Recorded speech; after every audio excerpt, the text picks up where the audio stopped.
I don't even really know where to start. This is a long story. So this is the story about how I became a registered sex offender.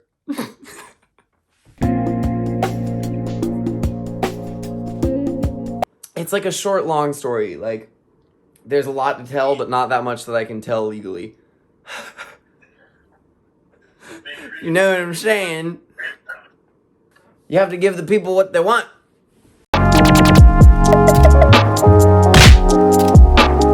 Hey, sisters. You guys have been asking me for a story time literally so much. And I don't really know where to start because I feel like I can't really legally tell much of this story on the internet. It all started when I was a wee child. A wee boy. You know what's vile? I hate it when older men call me boy. Come here and suck my dick, boy. I hate myself. I need more wine. I need more wine to film this video. What's up, guys? My name is Mitch, but you probably know me as Prison Birkin from TikTok. A few months ago, I was posting some TikToks from inside of federal prison, and they went really viral, and now I'm here telling my story because you guys won't shut up about it in my comments, so I'm going to tell you guys as much as I can without violating some legal stuff that I know that I'm treading on thin ice with by talking about, but because I love you, I'm here and talking about it, so let's get started with this story time. I guess the easiest place to start this story is probably when I was in high school. When I was a freshman, I started smoking weed. I was at a boarding school in Colorado, and access to weed was very plentiful. And I started smoking weed kind of toward the end of my freshman year, and I got really into it. By sophomore year, I was kind of selling weed a little bit. I wouldn't say I was a weed dealer, but I just, had weed, and if people wanted weed, I was someone that you could get it from. And, that just kind of became a big part of my identity. Sometime around sophomore year, I got suspended for smoking weed. They came into my dorm room and caught me with weed in there, and I got suspended from school. And that kind of started a long train of me getting into trouble over my possession and or smoking of the marijuanas. And so throughout high school, I was just like a big fat stoner. And that eventually led to me leaving high school my junior year because I was just kind of like done with it and done with the rules and done with the authority figures and shit. So I dropped out at 16 my junior year and got a GED and was like, I'm going to start college. I moved back home to North Carolina, moved in with my mom, and it was crazy because I went to boarding middle school and high school, so I hadn't lived at home since I was 12 years old. And being 16 and a monstrous stoner and moving back in with your mom is like the weirdest fucking shit ever. Pretty quickly after moving in with my mom, I kind of was I was being a huge rebel, and I started experimenting with psychedelics and a little more serious drugs than marijuana, like LSD and mushrooms and other things. I guess that at the time I really thought that my desire to explore with psychedelics came from wanting to understand my own psychology more, but really looking back at it, it was fun, and it was something that kind of was an escape for me, and I was really unhappy being back at home. So I started using LSD and mushrooms and MDMA or Molly or ecstasy, whatever you want to call it, pretty frequently. And it was not kosher with my mom. She was very aware of it and very unhappy with it. And so I decided to move to Asheville, North Carolina, and go to school up there. And pretty much the first thing I did when I moved up there is I met this girl in one of my classes who was like, you should come to this show with me. It'll be a great time. And I ended up going with her, and that was kind of like my induction to the rave scene. And I got really heavily into it. I was going to shows like sometimes twice a week up in Asheville and pretty much like tripping or rolling every time I would go out. And tripping and rolling and going to shows is an expensive habit, and being a 17-year-old that didn't have a large income was looking for other ways to supplement that income. Tripping, rolling, and going to shows regularly is a pretty expensive habit, And obviously on my $10 an hour income at 17 was not able to support that. So I had met this guy up in Asheville who had access to pretty much every psychoactive substance under the sun, and started buying stuff from him to kind of resell to other people. And in my mind, I was never a drug dealer at that time. In my mind, I was just a party kid that had things, and if you wanted to get things from me, you could. It was kind of like when I was in high school with weed. I never thought of myself as a weed dealer, but I just kind of had it, and so people knew I had it and knew they could get it from me. And so that kind of became part of my identity, as the kid that had the fun stuff. And so that continued for a little while, where I was just the kid that had stuff and the kid you could get stuff from. And that was good and fun while it was good and fun. And then it escalated into more than that. And it wasn't really something that I saw happening or a process that I was aware of. It was more kind of just like I wake up one day and I'm like, wow, I have more of this stuff than I ever would have thought about having 6 months ago. And I have more money than I ever would have thought about having 6 months ago. And at some point I kind of realized that, like, that was what I was doing. At that point, I had kind of been going to music festivals a lot and making my money going to music festivals, selling t-shirts, and among other things. And I became kind of a staple in that scene where everybody that was a regular in the music festival scene knew who I was and knew what I had.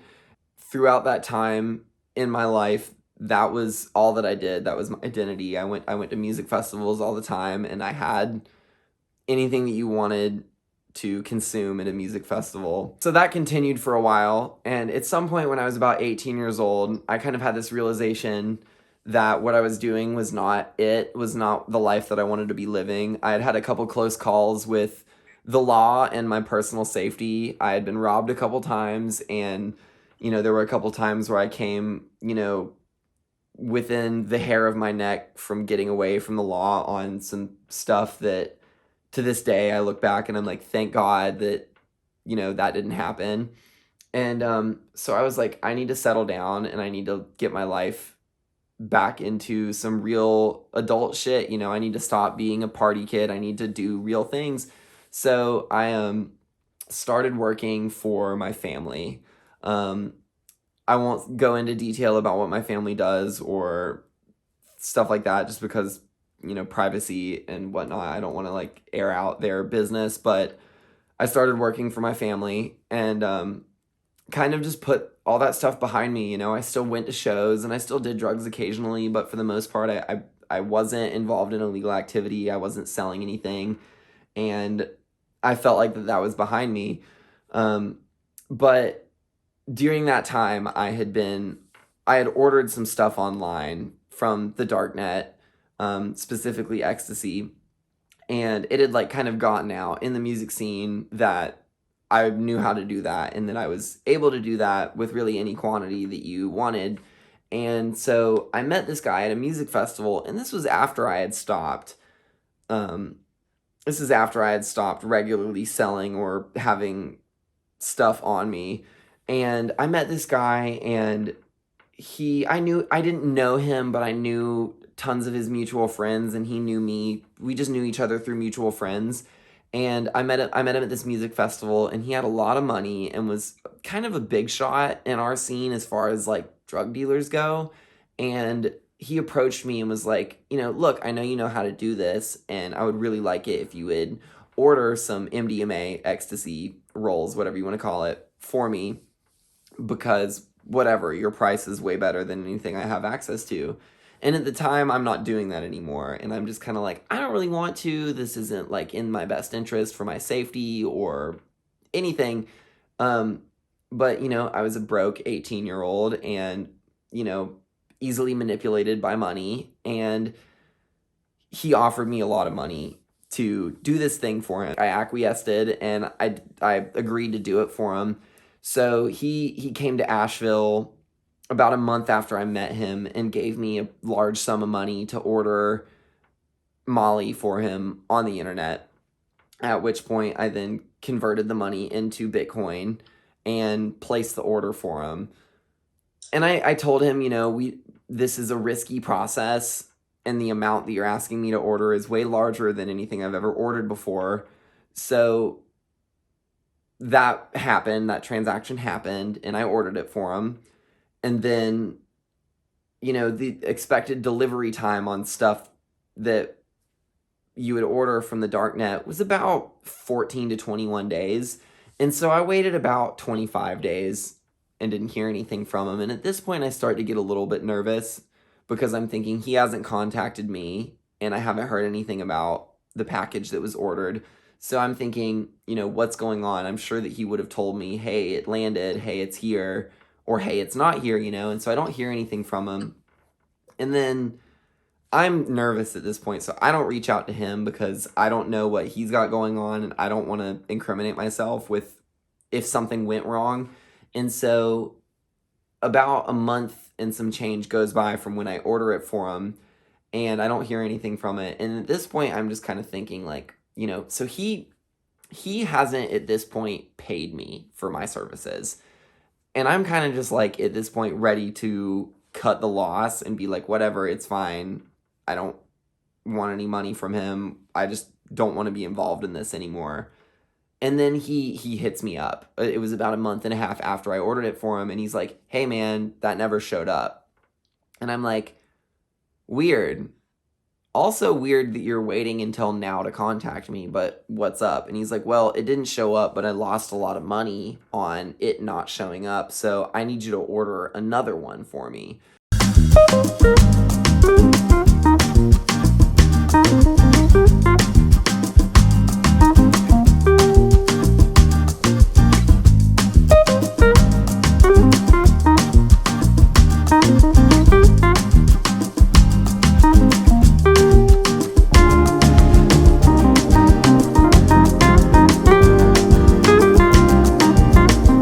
In my mind, I'm like, this sounds really weird. A lot about this sounds really weird. I'm kind of afraid. But I still haven't gotten paid for my end of the first part of the transaction. And so I talked to him for a while and essentially agree to order another package for him to recoup the money that he lost on the first package. Meanwhile, I haven't been paid for anything yet. So what I do is, he never paid me for the first one. I did my end, and I'm upset and a little nervous. So I take his money and I keep it.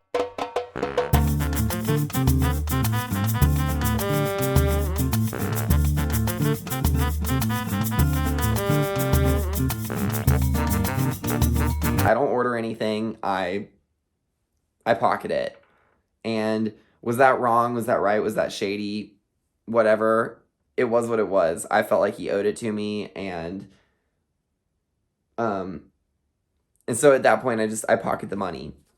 And then a couple months goes by and he starts regularly being on my line, being like, where is it? I have another person that threw in on me with this and I need my money. Like, where is it? What's going on? And I'm just like, I don't know. I ordered it. It's, it's a mystery. It's up in the air. If it shows up, it shows up. If it doesn't, it doesn't. You know that this was what was going on. And so finally, after a couple months, he kind of leaves me alone. And then another 6 to 8 months goes by. And I'm thinking it's done. I'm thinking that he's just given up. He's like, okay, whatever. These packages aren't showing up. Whatever he's doing, maybe he's keeping the money. Maybe he's not. He's no longer contacting me. And so I'm like, I'm good. I'm free of this situation. I pocketed a couple grand from him. And I think it's over. And then about a year to the date from when I ordered the first package, I'm at work, doing my job, just having a regular day, and a couple people in black suit, black tie approach me at work, and they're like, hey, are you Mitchell? And I'm like, yeah, what's up? And they're like, we're actually federal investigators with Homeland Security. We need to ask you some questions about this guy that you know. Meaning the guy that I ordered the packages for. And my stomach instantly drops into my feet. I'm like, oh my God, a year later, this is coming back. Holy, like, it was the scariest moment of my life to the date. I hope I never experience anything as terrifying as this ever again.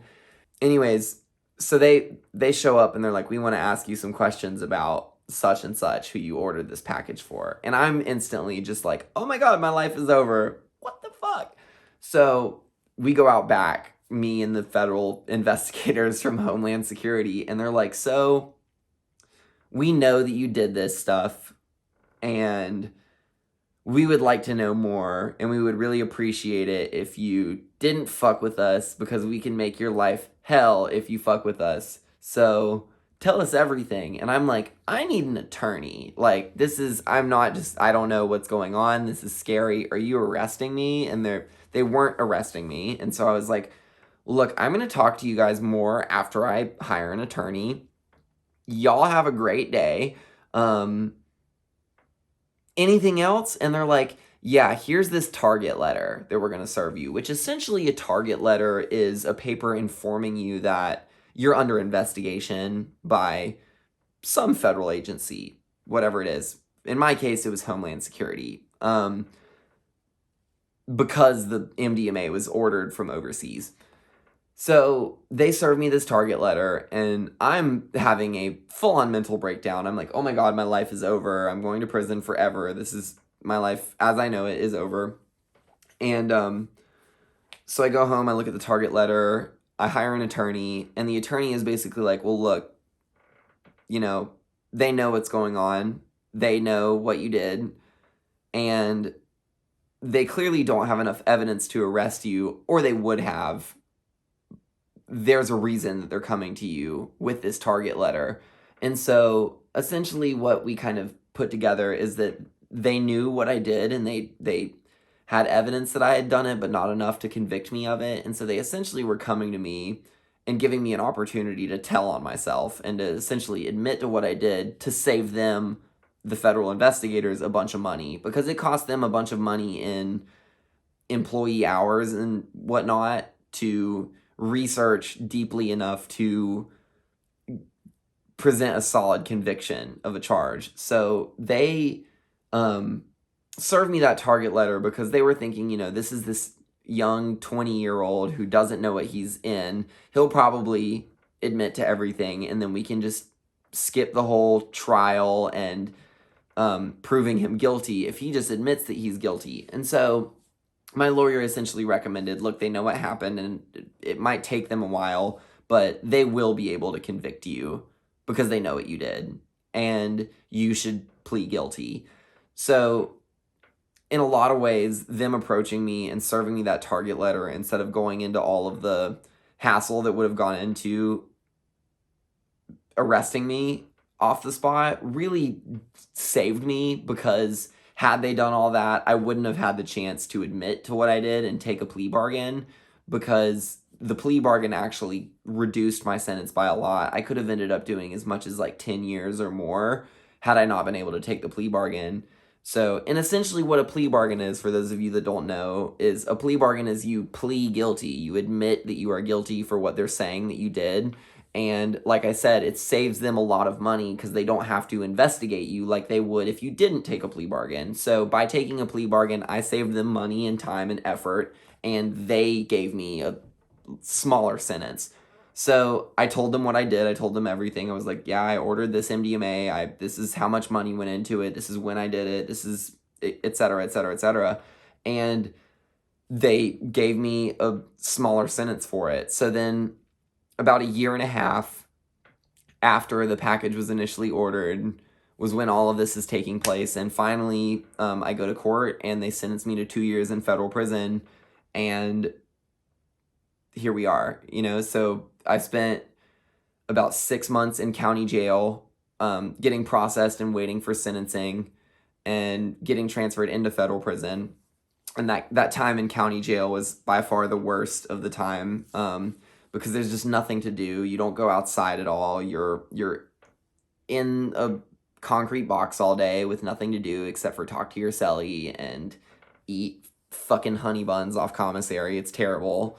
After that 6 months was over, I ended up in Edgefield, South Carolina at the camp facility there, which camp means there's different security clearances with federal prison. There's camp, low, medium, and U.S. penitentiary. U.S. penitentiary being the highest, camp being the lowest.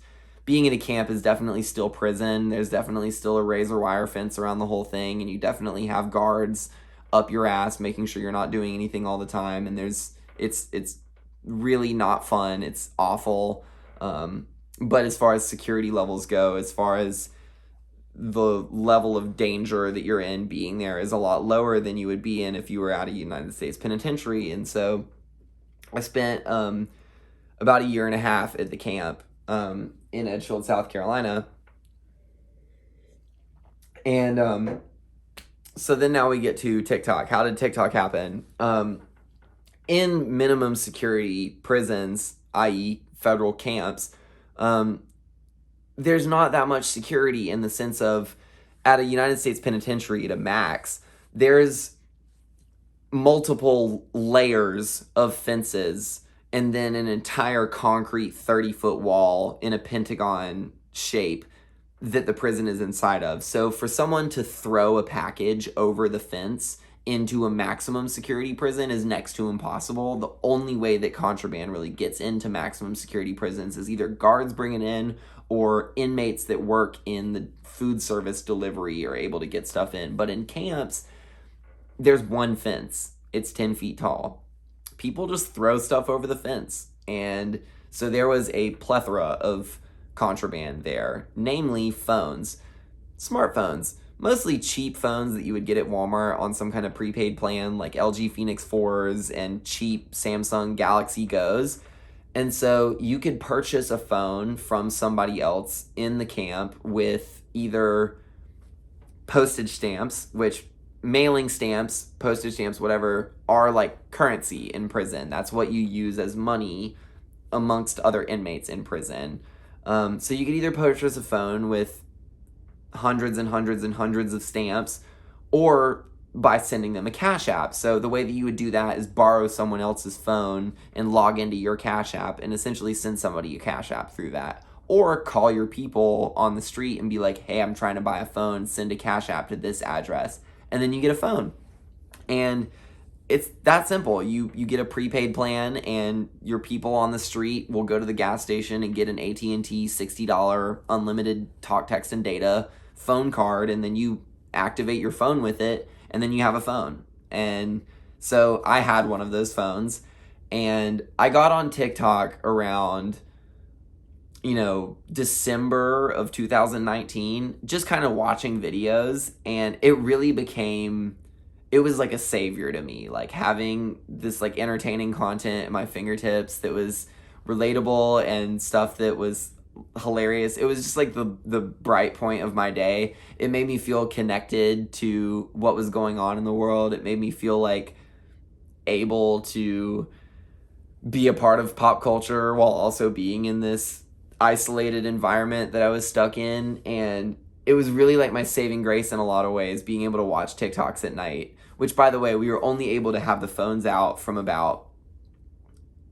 6 p.m. to 2 a.m. And then they would get put into the put-up spot for the rest of the night and then following day until that time came when we all took our phones out. And everybody's been asking me where the phones were hidden, but obviously I can't share that information because everybody that's still in prison that I was friends with would lose their phones and they would come and kill me because they were mad about it. So I'm not going to share where they were, but I'll just say they were hid very well.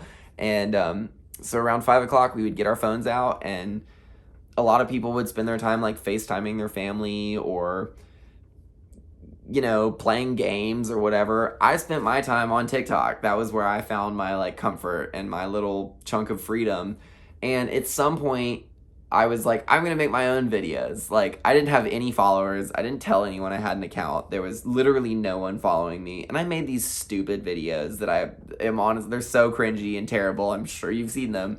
I was making videos kind of just for my own fun, Like, I was like, this is going to be cool to show to somebody one day when I'm like 30 and they're like, I'm like, I went to prison. And they're like, no, you didn't. And I'm like, yeah, no, really, look at these TikToks I made while I was in prison. And like, So it just started as a way for me to kind of entertain myself and as a way for me to kind of document my crazy experience.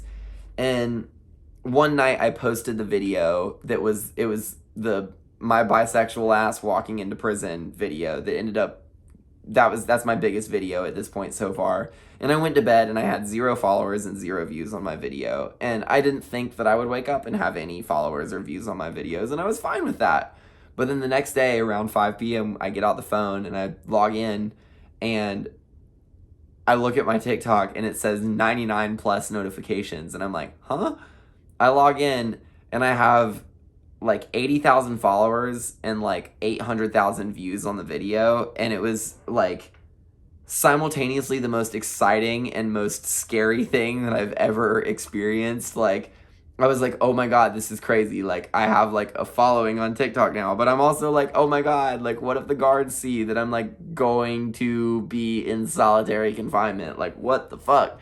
So, over the next few hours, like, I noticed that Slater has like DM'd me and like commented on my videos and stuff, which Slater is like one of my favorite musicians. I love her so much. Out of all this experience, like, if anything came out of it, like, being able to connect with Slater has definitely been like one of the highlights. So that happened, and I spent that whole evening kind of just like responding to comments and like looking at people's comments and just like seeing what interacting with people on TikTok was like, because I'd never interacted with anybody else. I'd never commented on anything. I'd never had anybody like or interact with my videos. And so I got to enjoy kind of one night of like being in the spotlight. And then at 2 a.m. when we always put up the phones, we put up the phones and I went to bed, and I was thinking the next day was kind of going to be like the same deal, you know, like wait until 5 and then I get to play on my phone and interact with this new following that I have. And then around 9 a.m., I'm sitting in the card room with a couple of my friends and we're just talking. And then somebody else walks into my room, or into the room that we're in the card room, and they're like, yo, SIS is in here and they're looking for you, which for those of you who don't know, SIS is Special Investigative Services. It's essentially like prison SWAT team, like the serious guys that like find out who has the contraband, who's doing sketchy shit, and they shut it down.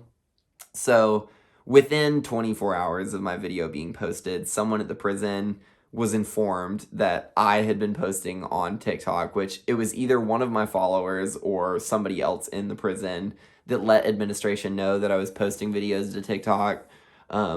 And they came for me immediately. And there was no like investigation process. Is this you? Is this not you? It was like, we know it's you and you're going to jail. Straight to jail. Straight to jail.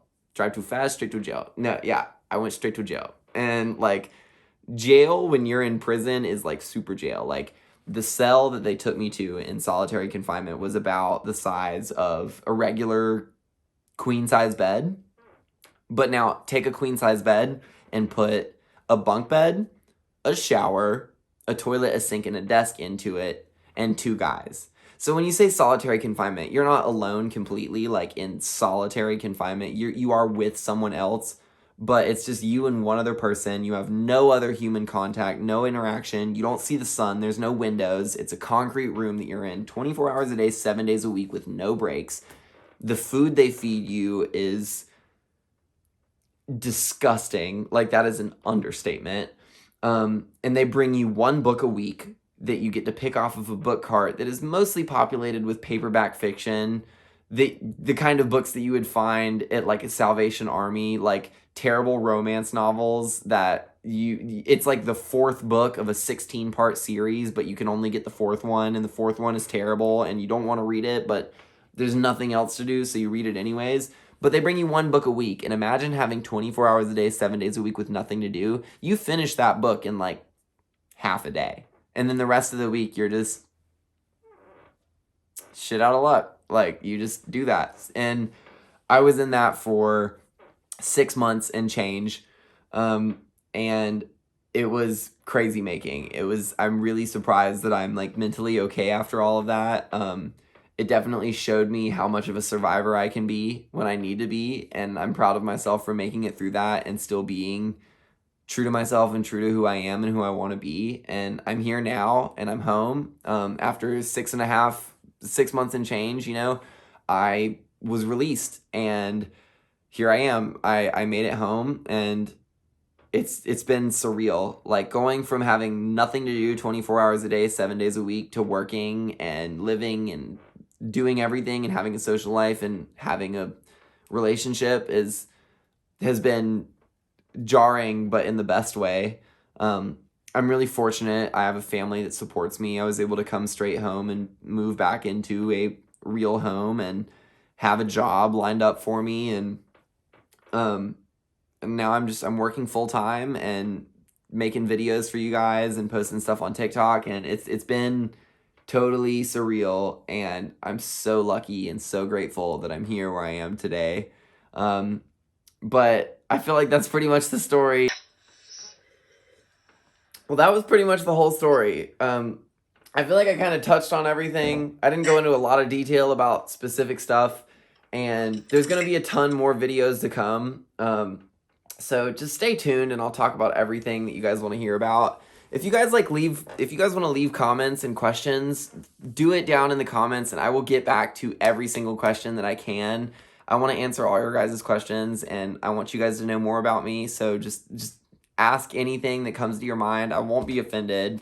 I will answer every single question that I can, and there will be more videos. I'll talk about more stuff that went down in prison, stuff that's happened after prison, before TikTok, after TikTok, before solitary, after solitary, what it's been like transitioning back into life, and what my life was like before I went to prison, and more about all that stuff. So just whatever you guys want to hear, ask in the comments, and I will tell you whatever you want to know. So as long as I don't violate any laws by telling you about it. But this has been fun. It's been honestly kind of really vulnerable and a little bit scary, but I'm glad to finally get this out and talk about it and show you guys a little bit more who I am. I think that I accomplished what I wanted to accomplish in this video. So if you guys enjoyed this, just like it, leave a comment, subscribe, and there will be more awesome content, I promise. I love you guys. Y'all are the fish, the kahunas, the OGs. I will keep it real for you guys if you keep it real for me. So just tell me what you want, and I'll bring it to you.